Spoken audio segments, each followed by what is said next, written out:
This weekend, I ate a moldy piece of bread and got sick.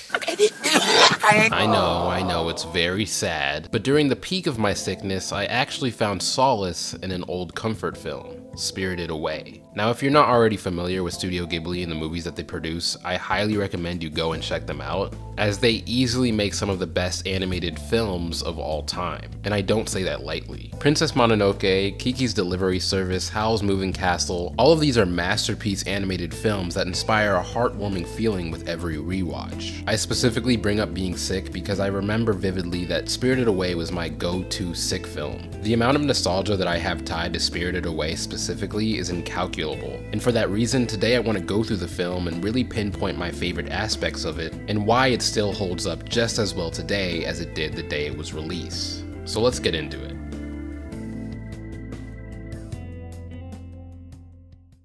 If you've already watched the channel, then you already know how cuckoo for Cocoa Puffs I am for sound design. Sound design can elevate your film from being just alright to being an actual groundbreaking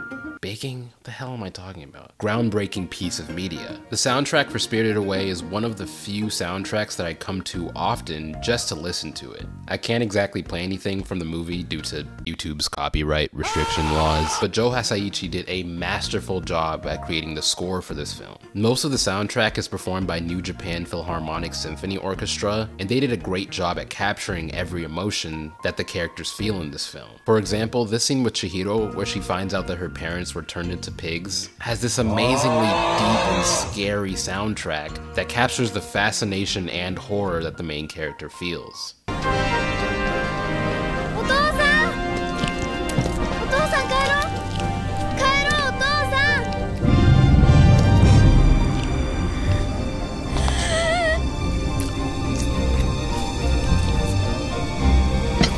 I remember vividly actually that when I watched this originally, I was way too young to be watching this, mind you. I got nightmares from this specific scene, afraid that my own parents would turn into pigs if I don't know, stole food. The contrast between how this restaurant location was displayed initially and then was displayed after the entire transformation was an amazing display of this film's theme of identity, greed, and isolation. I'm using this scene from the latter half of the film to specify my point, but let it be known that they do this tons and tons of times. The scene where Haku was getting attacked by the paper thingies from the witch is a standout scene when it comes to sound design because the scene begins when Chihiro was not doing anything in particular, but as soon as she saw Haku, the music jumps to life with its beating drums and heart-racing anthem.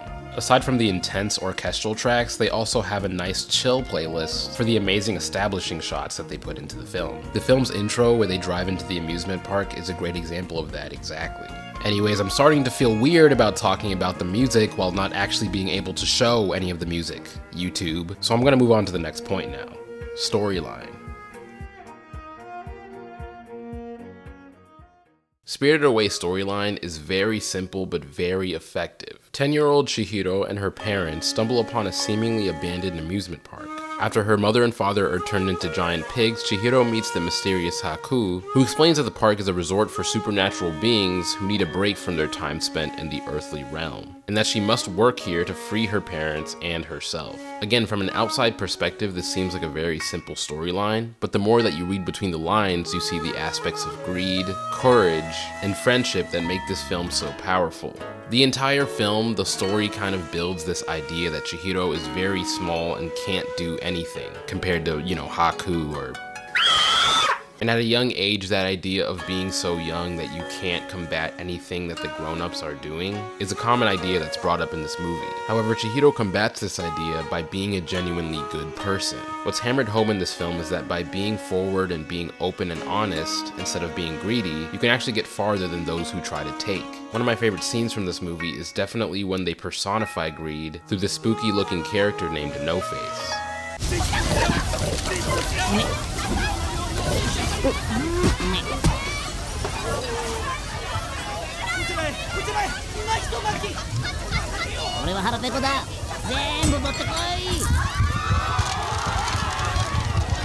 I love it when personification is used well, as it's not something we typically see in the modern day of storytelling just because it's so on the head and can be criticized easily. But I think that this is a great example of what greed looks like. It starts off soft and hides itself as kind, but as time continues, it's clear that it only wants to feed itself. And on the theme of friendship, this film also goes above and beyond. At the start of the film, Chihiro is extremely nervous and afraid, as all 10-year-olds would be in this situation. However, as she meets Haku and further continues to understand who he is and what he's doing there, it not only gives her courage, but also a purpose to try and free him from his slavery. I personally see this as a theme of the people who you spend your time around is actually very important.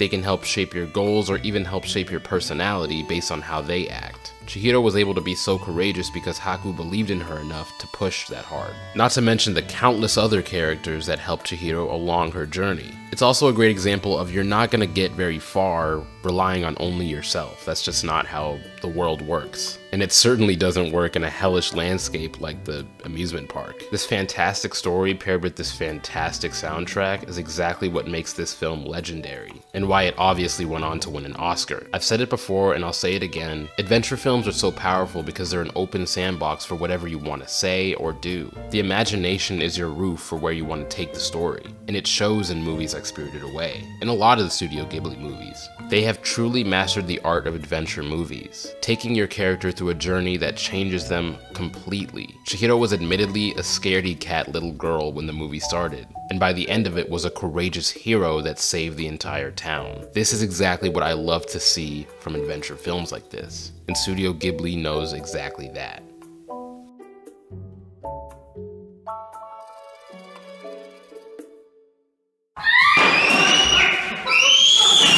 Can we give it up for Studio Ghibli? Yep, give it up. Through the countless times that I've rewatched this movie, I've gotten a different narrative and story every time, and it's just masterful. I personally believe that Spirited Away is their best movie, but that's arguable, because they make so many great films. Thank you, Studio Ghibli, for making and continuing to make some of the greatest animated films of our time, and I can't wait to see more. I know that they've been making some different style of films as of late, but I know that they're gonna come out with that banger sooner or later. If you have not seen Spirited Away, you are doing yourself a disservice. I don't care what age you are, I don't care if you like animation in this style, I don't care if you're an animal, go watch Spirited Away today, tonight, or tomorrow night, depending on your plans. I don't know, but you have to watch it. Anyways, I'm out of here. I am still recovering from my sickness, so I've learned my lesson to not eat moldy bread. Thank you for watching. If you liked the video, like the video, subscribe if you want to subscribe, all that great stuff. And you know the drill, I'm doing the fade out now. I'm leaving, never to return. I'll be back next Sunday, but you get the point though. I'm leaving, and that's what's really important. I need you to understand that.